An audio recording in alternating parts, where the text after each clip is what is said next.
భారత్, ఆఫ్ఘనిస్తాన్ మధ్య T20 series ముగిసింది.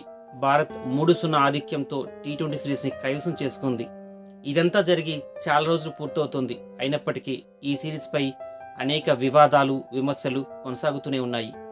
వాస్తవానికి సమస్యంతా ఆఫ్ఘనిస్తాన్ జరిగిన ఆఖరి 3వ టీ20 పైనే. 2-0తో ఆధిక్యంలో ఉన్న భారత్ 3-0తో సిరీస్‌ని కైవసం చేసుకోవడానికి గట్టిగానే ప్రయత్నించింది. ఈ నేపథ్యంలో భారత్ మొదట 3వ మ్యాచ్‌లో బ్యాటింగ్‌కి దిగింది. ఊహించినంత సులభంగా కాకుండా ఆఫ్ఘనిస్తాన్ బౌలర్లు అద్భుతమైన బౌలింగ్ చేశారు. భారత బ్యాట్స్మెన్స్ ఒక్కొక్కరు పరుగులు పెద్దగా చేయకుండానే పెవిలియన్ వైపు పరుగులు తీశారనే చెప్పాలి. ఒకానొక దశలో 22 పరుగులకి 4 వికెట్లు, ఏకంగా 4 వికెట్లు కోల్పోయిన దుస్థితిలో భారత్ ఉంది. ఈ నేపథ్యంలో జైస్వాల్ కేవలం 4 పరుగులు మాత్రమే చేశాడు. కోహ్లీ 0 పరుగులకే డకౌట్ అయ్యాడు. దూబే కూడా ఒకే ఒక్క పరుగు. నిజానికి దూబే మంచి ఫామ్లో ఉన్నాడు. అతను కూడా ఒక్క పరుగుకి పెవిలియన్ చేరుకున్నాడు. ఇక ఎన్నో ఆశలతో జట్టులో చేరిన సంజు శాంసన్ కూడా పరుగులేమీ చేయకుండానే డకౌట్ అయ్యాడు. ఈ నేపథ్యంలో కేవలం రోహిత్ మాత్రమే ఓవైపు టపాటపమంటూ 4 వికెట్లు పడిపోతున్నా రోహిత్ కాస్త ఓపికగా నిలబడగలిగాడు. ఈ నేపథ్యంలో అప్పటి స్కోర్ 22/4, అంటే 4 వికెట్లకి 22 పరుగులు. ఇక ఆ తర్వాత క్రీజులోకి రింకు సింగ్ వచ్చాడు. రింకు సింగ్ని అడ్డు పెట్టుకొని రోహిత్ శర్మ ఒక్కో పరుగును అతి కష్టం మీద తీస్తూ వచ్చాడు. మునుపటి ఫామ్ను కొనసాగించలేకపోయిన రోహిత్ శర్మ చాలా జాగ్రత్తగా ఆడుతూ తన ఫామ్ని అందిపుచ్చుకున్నాడు. ఒకానొక దశలో కొంతసేపు గడిచిన తర్వాత పూర్వపు రోహిత్ని మనం చూడగలుగుతాం. అంత గొప్పగా అటాకింగ్లో రోహిత్ శర్మ తర్వాత ఆడడం మొదలుపెట్టాడు. నిజానికి రోహిత్ శర్మకు ఈ మ్యాచ్ అత్యంత కీలకం. ఈ మ్యాచే కాదు, ఈ సిరీసే కీలకం. ఎందుకంటే రోహిత్ శర్మ గత 3 ఏళ్లుగా అతను బ్యాట్స్మెన్గా టీ20లో ఎటువంటి పరుగులు, చెప్పుకోదగ్గ పరుగులు అస్సలు చేయలేకపోయాడు. వరుసగా అవుట్ అవుతూ, తక్కువ స్కోర్కి అవుట్ అవుతూ, ఆఖరికి టీ20లో రోహిత్ శర్మ అవసరమా అన్న స్థాయికి దిగజారాడు. ఈ నేపథ్యంలో రోహిత్ శర్మను పక్కన పెట్టి మరి యువ క్రికెటర్లకి టీ20 సిరీస్లలో చోటిస్తూ వచ్చింది బీసీసీఐ. కానీ రానున్న టీ20 ప్రపంచ కప్ నేపథ్యంలో యువ క్రికెటర్లని కెప్టెన్ బాధ్యతలు ఇవ్వడానికి కాస్త సందేహించిన బీసీసీఐ తిరిగి మళ్ళీ కోహ్లీని, రోహిత్ శర్మని తిరిగి జట్టులోకి చేర్చుకుంది. రోహిత్ శర్మకి తిరిగి మళ్ళీ కెప్టెన్సీ బాధ్యతలు అందించింది. దీనిపై అనేక విమర్శలు కూడా వచ్చాయి. అసలు రోహిత్ శర్మకి టీ20 జట్టులో చోటు అవసరం లేదని కొందరు, అసలు రోహిత్ శర్మకి టీ20 కెప్టెన్సీ ఇవ్వాల్సిన అవసరం లేదని మరికొందరు వాదించారు. ఇందులో కొంత వాస్తవం కూడా లేకపోలేదు. ఎందుకంటే చాలా కాలం నుంచి రోహిత్ శర్మ, కోహ్లీ లేకుండానే హార్దిక్ పాండ్యా అద్భుతమైన కెప్టెన్సీ చేశాడు. అద్భుతమైన ఆట కూడా ఆడాడు. హార్దిక్ పాండ్యా గాయం కారణంగా జట్టులోంచి పక్కకు తప్పుకోవాల్సిన నేపథ్యంలో సూర్యకుమార్ యాదవ్ తిరిగి జట్టు కెప్టెన్సీ బాధ్యతలు తీసుకున్నాడు. అతను కెప్టెన్సీలో కూడా అద్భుతమైన విజయాలను భారత్ నమోదు చేసింది. అంతేకాదు అతని కెప్టెన్సీలో అతను అద్భుతంగా రాణించాడు. ఏకంగా సెంచరీ కూడా చేశాడు. ఈ నేపథ్యంలో యువ క్రికెటర్లను కాదని వెటరన్ ఆటగాళ్ళైన కోహ్లీకి, రోహిత్ శర్మకి జట్టులో స్థానం ఇవ్వాల్సిన అవసరం లేదని, అసలు రోహిత్ శర్మకి కెప్టెన్సీ ఇవ్వాల్సిన అవసరం కూడా లేదని అనేక వాదనలు వచ్చాయి. కానీ బీసీసీఐ మాత్రం యువ క్రికెటర్లని కాదని, కాస్త అనుభవం ఉన్న ఆటగాళ్ళు జట్టులో ఉంటే మేలని, రాబోయేది టీ20 వరల్డ్ కప్ అని, వరల్డ్ కప్ నేపథ్యంలో కాస్త అనుభవం ఉన్న, స్థిరంగా ఉన్న ఆటగాళ్ళు కావాలన్న ఉద్దేశంతో తిరిగి కోహ్లీకి, రోహిత్ శర్మకి జట్టులో స్థానం కల్పించడమే కాకుండా రోహిత్ శర్మకి ఏకంగా కెప్టెన్సీ బాధ్యతలు కూడా అప్పగించింది. వీటన్నిటికీ రోహిత్ శర్మ సమాధానం చెప్పాల్సిన అవసరం, సమాధానం చెప్పడం కాదు కానీ తన ఉనికిని చాటుకోవాల్సిన అవసరం. తను ఒక గొప్ప పరుగులు చేసి గట్టిగా ఆడి ఒక భారత జట్టుకి తాను ఒక సందేశాన్ని ఇవ్వదలుచుకున్నాడు. తాను ఇంకా ఫామ్లోనే ఉన్నాడని, టీ20లో ఆడడానికి తాను ఇంకా అర్హుడేనని, టీ20 కెప్టెన్సీకి తను పూర్తి అర్హుడని నిరూపించుకోవాల్సిన పరిస్థితి వచ్చింది. ఈ నేపథ్యంలో రోహిత్ శర్మకి అత్యంత అవసరమైన ఇన్నింగ్స్ని ఆఖరి 3వ టీ20లో ఆడాడు. ఏకంగా ఒక్కో పరుగును జోడించుకుంటూ తిరిగి పూర్వపు ఫామ్ని తీసుకొని పూర్వపు ఫామ్ని అందుకోగలిగి ఏకంగా సెంచరీ చేశాడు. రోహిత్ శర్మ కేవలం 69 బంతుల్లో 121 పరుగులు చేశాడు.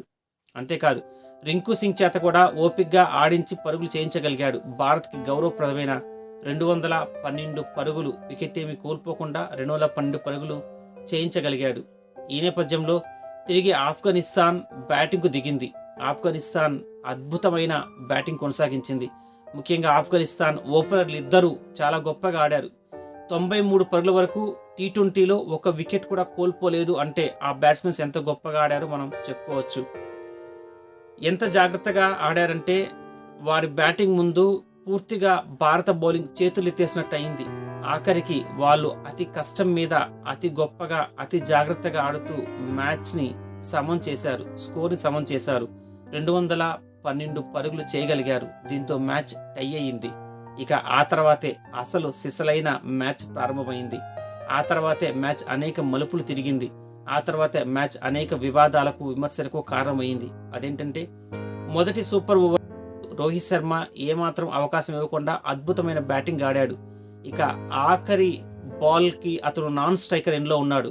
నాన్ స్ట్రైకర్ ఎండ్లో అతను ఎప్పుడైతే బ్యాటింగ్లో ఉన్నాడో, యశస్వి జైస్వాల్ ఎప్పుడైతే క్రీజ్లో ఉన్నాడో, ఆ నేపథ్యంలో యశస్వి జైస్వాల్ రన్ కానీ తీస్తే, అంటే బౌండరీ కాకుండా రన్ కొడితే, రన్ తీయాల్సిన పరిస్థితి వస్తే నాన్ స్ట్రైకర్ ఎండ్లో ఉన్న రోహిత్ శర్మ వేగంగా పరిగెత్తుకుంటూ రన్ చేయాల్సిన నేపథ్యం. ఈ నేపథ్యంలో రోహిత్ శర్మ వాస్తవానికి రన్నింగ్ విషయంలో, ఫీల్డింగ్ విషయంలో అంత ఫిట్ కాదు. అంతేకాదు అతను ఈ మ్యాచ్లో ఏకంగా సెంచరీ చేశాడు, ఎంతో కష్టపడ్డాడు. ఈ నేపథ్యంలో తాను ఆఖరి బాల్కి యశస్వి జైస్వాల్ ఆఖరి బాల్ ఆడితే తాను రన్ చేయలేనన్న ఉద్దేశంతో రోహిత్ శర్మ ఆ టైంలో నాన్ స్ట్రైకర్ ఎండ్లోకి రింకు సింగ్ని పిలిచాడు. మరి రింకు సింగ్ని ఏ విధంగా పిలిచాడు అన్నది ఇక్కడ అతిపెద్ద క్వశ్చన్ మార్క్. ఎందుకంటే ఒక బ్యాట్స్మెన్ క్రీజ్లో నుంచి బయటకు వెళ్ళాలి అంటే 2 కారణాలు. ఒకటి రిటైర్డ్ హార్ట్గా అవ్వాలి, లేకపోతే రిటైర్డ్ అవుట్ అవ్వాలి.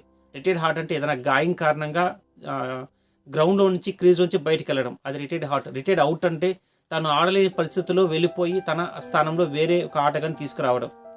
ఇక్కడ రోహిత్ శర్మ రిటైర్డ్ హార్ట్గా వెళ్ళాడా, రిటైర్డ్ అవుట్గా వెళ్ళాడా అన్నది వాస్తవానికి అస్సలు తెలియదు, ఎవరికి తెలియదు.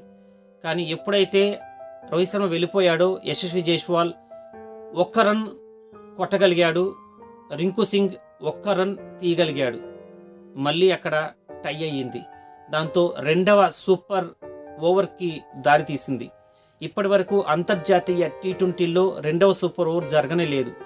మ్యాచ్ టై అవ్వడం, మొదటి సూపర్ ఓవర్తో ఏదో ఒక జట్టు ఫలితం తేలడం, ఏదో ఒక జట్టు విజయాన్ని అందుకోవడం జరిగింది. కానీ మ్యాచ్ టై అవ్వడం, సూపర్ ఓవర్ కూడా టై అవ్వడం, దాంతో 2వ సూపర్ ఓవర్కు దారితీసింది. మరి ఈ నేపథ్యంలో 2వ సూపర్ ఓవర్లో మళ్ళీ రోహిత్ శర్మ బ్యాటింగ్కి వచ్చాడు. మరి 2వ సూపర్ ఓవర్లో రోహిత్ శర్మ బ్యాటింగ్కి రావడం అనేది అత్యంత విమర్శలకు దారితీసిన విషయం. ఈవెన్ కామెంటేటరీ బాక్స్లో ఉన్న ఆకాష్ చోప్రా కూడా దీన్ని తీవ్రంగా ఖండించాడు. ఎందుకంటే మొదటి సూపర్ ఓవర్లో రోహిత్ శర్మకి ఎటువంటి గాయం కాలేదు, అతను ఎటువంటి గాయం కారణంగా బయటికి వెళ్ళలేదు. అంటే అతను రిటైర్డ్ హార్ట్గా వెళ్ళలేదు, రిటైర్డ్ అవుట్గా వెళ్ళాడు. మరి రిటైర్డ్ అవుట్గా వెళ్ళే రోహిత్ శర్మ తిరిగి మళ్ళీ బ్యాటింగ్కి ఎలా రాగలిగాడు? రిటైర్డ్ అవుట్గా వెళ్ళిన వాళ్ళు బ్యాటింగ్కి తిరిగి రాకూడదు, రిటైర్డ్ హార్ట్గా వెళ్ళిన వాళ్ళు మాత్రమే బ్యాటింగ్కి రావాలి. మరి ఈ నేపథ్యంలో ఈ నిబంధనని రోహిత్ శర్మ ఎలా మర్చిపోయాడు అన్నది అప్పటికప్పుడే ఆకాష్ చోప్రా అడిగిన విషయం. మరి రిటైర్డ్ హార్ట్గా కాకుండా రిటైర్డ్ అవుట్గా వెళ్ళే రోహిత్ శర్మ తిరిగి బ్యాటింగ్కి రావడం రైటా కాదా అన్నది ఇప్పుడు యావత్ క్రికెట్ ప్రపంచాన్ని ప్రశ్నిస్తున్న అతిపెద్ద ప్రశ్న. నిజానికి అతను రిటైర్డ్ హార్ట్గా వెళ్ళినట్టు మనకెవరికి కూడా తెలియదు. అతను వెళ్తే మనం రిటైర్డ్ అవుట్గా వెళ్ళాడని అనుకున్నాం. మరి తిరిగి మళ్ళీ రోహిత్ శర్మ బ్యాటింగ్కి ఎలా వచ్చాడు? మరి రోహిత్ శర్మ చేసింది కరెక్టా తప్ప? మరి ఈ విషయాన్ని మనం చూస్తే రోహిత్ శర్మ రిటైర్డ్ హార్ట్గా వెళ్ళాడా, రిటైర్డ్ అవుట్గా వెళ్ళాడా అన్న విషయం మనకు అస్సలు తెలియదు. కనుక మనం తెలిసి తెలియకుండా ఏదో ఒక విషయాన్ని చెప్పుకోవడం కూడా కరెక్ట్ కాదు. అంతేకాదు, కేవలం మనమే కాదు, అంతర్జాతీయ క్రికెట్ మొత్తం కూడా అన్ని దేశాల క్రికెటర్లు సైతం, అన్ని దేశాల క్రికెట్ వ్యవస్థలు సైతం ఈ విషయంపై మౌనంగానే ఉన్నాయి. ఎందుకు మరి ఈ విషయాన్ని గట్టిగా ఖండించలేదు? ఇక్కడ మనం కూడా రోహిత్ శర్మ తప్పటం అవసరం లేదు. ఎందుకంటే 2వ సూపర్ ఓవర్ ప్రారంభం అవడానికి ముందే ఖచ్చితంగా ఎవరు బ్యాటింగ్కి వస్తారో ఇరు జట్లు ఎంపైర్లకి ఒక నివేదిక ఇస్తాయి. అందులో ఎవరు బ్యాటింగ్ చేస్తారు, ఎవరు బౌలింగ్ చేస్తారని స్పష్టంగా ఉంటుంది.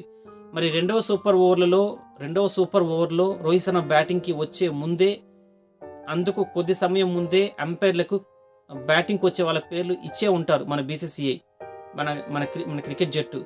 మరి ఆ పేర్లను ఎంపైర్లు చూసే ఉంటారు.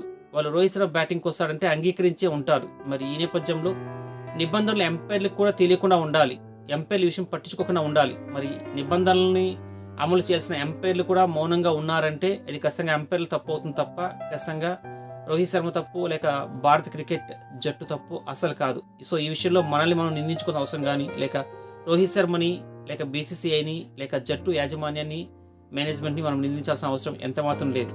ఇప్పుడు ఈ విషయంపై ఐసీసీ తీవ్రమైన కసరత్తులు చేస్తోంది. మరి దీనిపై స్పష్టమైన రూల్స్, నిబంధనలు త్వరలోనే వస్తాయి. అందులో ఎటువంటి సందేహం లేదు. ఏదేమైనప్పటికీ భారత్ రెండవ సూపర్ ఓవర్ తర్వాత భారత్ గెలిచినట్టు మరి ఎంపైర్లు డిక్లేర్ చేశారు.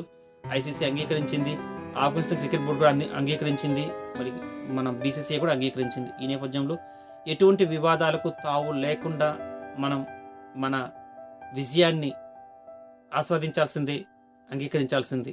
ఇక ఇవన్నీ పక్కన పెడితే రోహిత్ శర్మ అద్భుతమైన సెంచరీ చేయడం, 2 సూపర్ ఓవర్లను అద్భుతంగా ఆడడం మాత్రం నిజంగా చాలా గొప్ప విషయం.